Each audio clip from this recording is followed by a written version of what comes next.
Hi అండి. ఈరోజు afternoon లంచ్లోకి వచ్చేసరికి ఈరోజు అయితే నేను వెజ్ చికెన్ కర్రీ అయితే వండుతున్నాను. అదే అండి, పనసకాయ చికెన్ లానే ఉండిద్ది కదా. రీసెంట్గా నేను మా కజిన్ మ్యారేజ్లో పనసకాయ బిర్యానీ అయితే తిన్నానండి. తిన్నప్పుడు సేమ్ నాకు చికెన్ లానే ఉంది. ఏంటి చికెన్ పెట్టరు కదా మ్యారేజ్లో మన సైడ్ అని చెప్పేసి అనుకున్నాను. తీరా చూస్తే పనసకాయ అని చెప్పారు. సో పనసకాయ బిర్యానీ అయితే చాలా బాగుంది, నచ్చింది.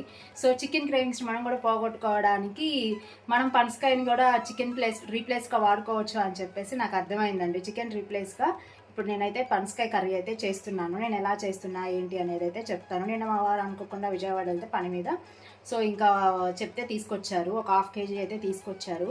ఇంకొంచెం చిన్న ముక్కలు అయితే బాగుండేది, బట్ తనకు అక్కడ తెలియక పెద్ద ముక్కలే కొట్టించుకొచ్చారు. సో ఇప్పుడు వీటిని అయితే నేను చిన్న ముక్కలుగా కట్ చేసుకొని కర్రీ అయితే స్టార్ట్ చేస్తున్నాను. వాళ్ళైతే ఇలా పసుపు రాసి, ఇవి ఎక్కువసేపు స్టోరేజ్ ఎక్కువసేపు ఉండవంట బయట. సో పసుపు ఇట్లా రాసి ఇచ్చారు. పసుపు ఒక్కటే అనుకుంటా, ఉప్పు కాదు, ఓన్లీ పసుపు రాసి ఇచ్చారు. సో వీటిని ఇప్పుడు నేను ఒకసారి అవసరమైనంత బట్టి కుక్ చేసుకొని మిగతావి మళ్ళీ ఫ్రిడ్జ్లో పెడతాను. ఇవి ఫ్రిడ్జ్లో పెట్టుకున్న ఒక 3-4 డేసే ఉంటాయి అని చెప్పారంట. సో ఈ రోజు అయితే నేను కర్రీ లాగా ట్రై చేద్దాము, సేమ్ చికెన్ కర్రీ టైప్లో చేద్దాము అని చెప్పేసి కర్రీ ఇదైతే కొంచెం బయటకైతే తీస్తున్నాను, ముక్కలు అవన్నీ కూడా. సో ఇలా అయితే ఉన్నాయి, పసుపు పట్టించి ఇచ్చారు. సో ఇప్పుడు వీటిని ఒకసారి కడిగేసేసి శుభ్రంగా కట్ చేసేసుకొని దాని తర్వాత కర్రీ అయితే చూపిస్తాను మీ అందరికీ. నేను పనసకాయ కర్రీలోకి మసాలా వచ్చేసరికి ఫస్ట్ అయితే ఫ్రై చేసుకుంటున్నానండి. ఎండు కొబ్బరి, దాల్చిన చెక్క, ఒక లవంగాయి, అలాగే ఇలాచి, ధనియాలు, అలాగే సోంపు, వీటిని అయితే ఒక్కసారి రోస్ట్ చేసుకొని చల్లారిన తర్వాత మిక్సీ పట్టేసేసుకుంటాను. అలాగే అల్లం వెల్లుల్లి నా దగ్గర ఇందాకే చేసి పెట్టుకున్నాను, నాకు ఈ మసాలా ఐడియా లేక. సో అల్లం వెల్లుల్లి నేను అదే యూస్ చేస్తాను. మీరు కనుక అప్పటికప్పుడు చేసుకొని ఫ్రెష్గా అయితే దీనిలోనే వేసుకొని మిక్సీ పట్టేసేసుకోవచ్చు. సో ఇప్పుడైతే ఇలా ఫ్రై చేసుకుంటున్నాను. చేసేసుకొని వాటర్లో అయితే వేసేసాను. ఇవి ఫ్రిడ్జ్లో నుండి తీసేసిన తర్వాత వెంటనే వండేసుకోవాలండి, లేదంటే ఇవి బ్లాక్గా వచ్చేస్తాయి. సో నేను ఇప్పుడు ఫస్ట్ అయితే వాటర్లో అయితే వేసేసి పెట్టేశాను. ఆనియన్, టమాటో అయితే కట్ చేసుకోవడానికి అని చెప్పేసి ఇక్కడ పెట్టేసేసాను. ఈ కర్రీ వచ్చేసరికి నేనైతే కుక్కర్లో అయితే కుక్ చేసుకుంటున్నానండి, ఫాస్ట్గా అయిపోయింది అని చెప్పేసి. కుక్కర్లో అయితే ఆయిల్ అయితే వేసేసుకుంటున్నాను. ఆయిల్ కొంచెం హీట్ అయిన తర్వాత పసుపు వేసేసి వెంటనే ఆనియన్స్ అయితే వేస్తున్నాను. ఆనియన్స్ కొంచెం ఫ్రై అయిన తర్వాత నెక్స్ట్ అయితే టమాటో కూడా వేస్తున్నాను. ఒకటే టమాటో, చిన్న టమాటో తీసుకున్నాం. సో అది కూడా వేసేసి ఇప్పుడు ఈ రెండు కూడా సాఫ్ట్గా కుక్ అయ్యేంత వరకు కుక్ చేసేసుకుంటున్నాను.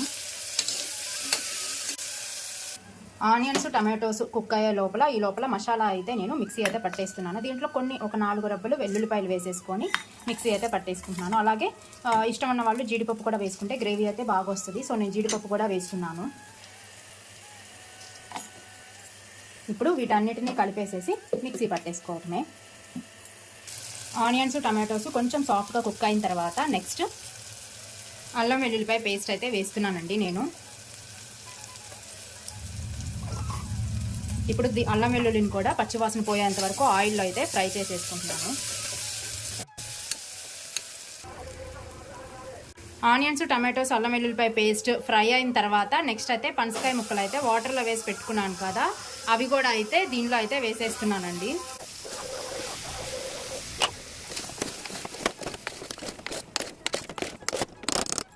ఒక 2 minutes అయితే మూత పెట్టేసేసుకొని కుక్ చేసుకోవాలి, ఫ్రై చేసుకోవాలి పనసకాయ ముక్కల్ని. అరే ఏం చేస్తున్నారా? గుమగుమలాడుతుంది. పనసకాయ కర్రీనా? కర్రీ కన్నా బిర్యానీ బాగుంటుంది కదా. సరే ఓకే, ఇప్పుడు బిర్యానీకి మార్చేస్తా. మార్చచ్చు, ఇంకా నేనేమి యాడ్ చేయలేదు. వాటర్ యాడ్ చేసినట్లయితే కొంచెం కష్టం అయ్యేది. ఓకే, బాస్మతి రైస్ కడిగేసేసి ఇప్పుడు దీన్ని నేను బిర్యానీగా మార్చేస్తా. ఓకేనా? సరే ఓకే, బిర్యానీ చేయి. ఓకే, బిర్యానీ చేస్తా. ఒక 2 minutes ఇది ఇట్లా గట్టి పెట్టేసి రైస్ కడిగి పెట్టేస్తాం.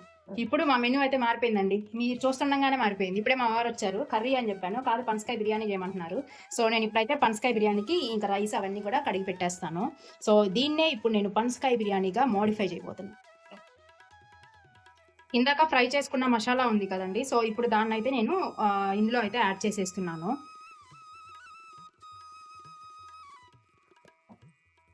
మసాలా వేసుకున్న తర్వాత నేను రైస్ క్వాంటిటీలో వాటర్ అయితే తీసుకుంటున్నాను. రైస్ మీద ఎక్కువే తీసుకోవాలి,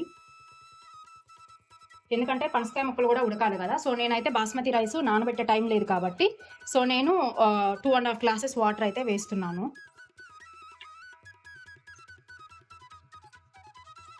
ఒకసారి కలిపేసేసి ఇప్పుడు ఉప్పు కారాలు అన్నీ కూడా యాడ్ చేసుకోవాలి దీనిలో.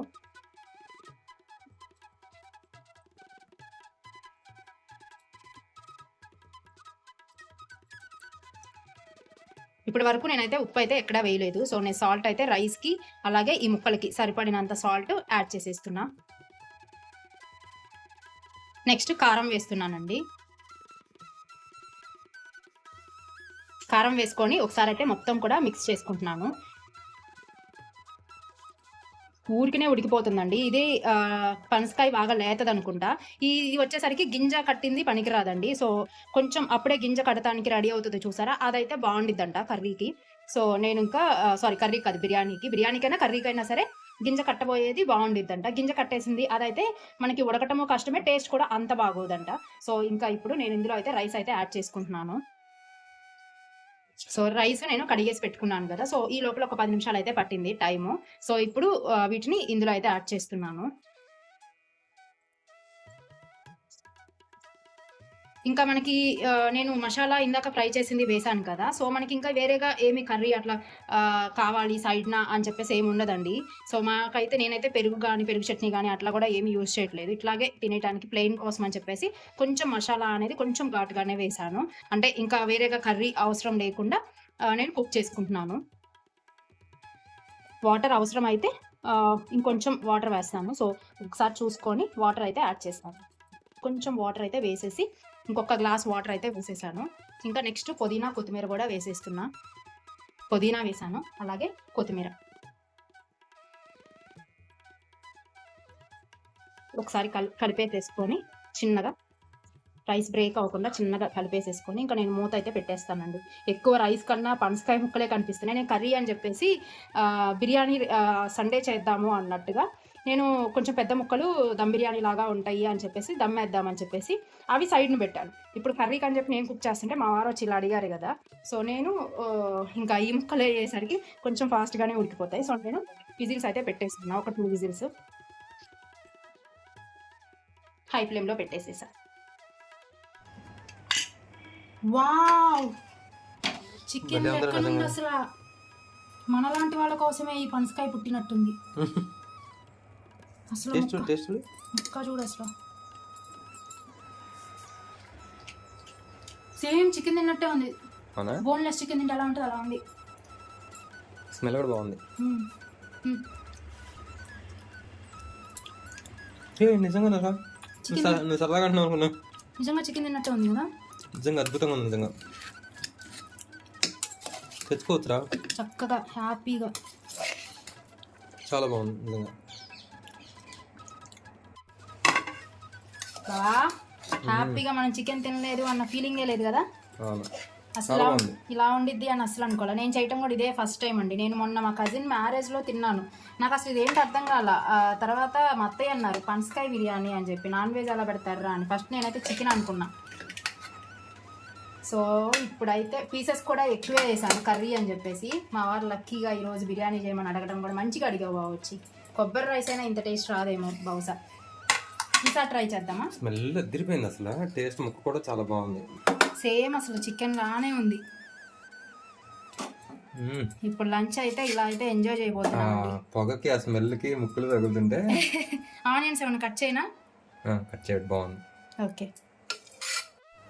మా వారైతే బిర్యానీ చూడంగానే పెరుగు చట్నీ ఉంటే బాగుండిద్ది, రైతా ఉంటే బాగుండిద్ది తినడానికి అని చెప్పి, నువ్వు ఆనియన్స్ కట్ చేయి నేను వెళ్ళి పెరుగు ప్యాకెట్ తీసుకొస్తా అని వెళ్ళారండి. ఇప్పుడైతే తను పెరుగు ప్యాకెట్ అయితే తీసుకొస్తున్నారు. ఇంకా తను వచ్చే లోపల నేనైతే ఆనియన్స్ ఇవన్నీ కట్ చేశాను, పచ్చిమిర్చి కొత్తిమీర అయితే. సో బిర్యానీ అయితే ఇట్లా ప్లేట్లో అయితే పెట్టేసేసి రెడీగా పెట్టాను. అదిరిపోయింది కదా అసలు. టేస్ట్ బాగుంది, చాలా బాగుంది. రైతా కూడా చేసేసాను. అదిరిపోయింది అసలు. ఎవరైనా సరే ఇప్పుడు ట్రై చేయని వాళ్ళైతే ట్రై చేయండి. ఈ పనస మొక్కలు తీసుకొచ్చుకుంటే మనకి 3-4 డేస్ వరకు ఉంటాయంట.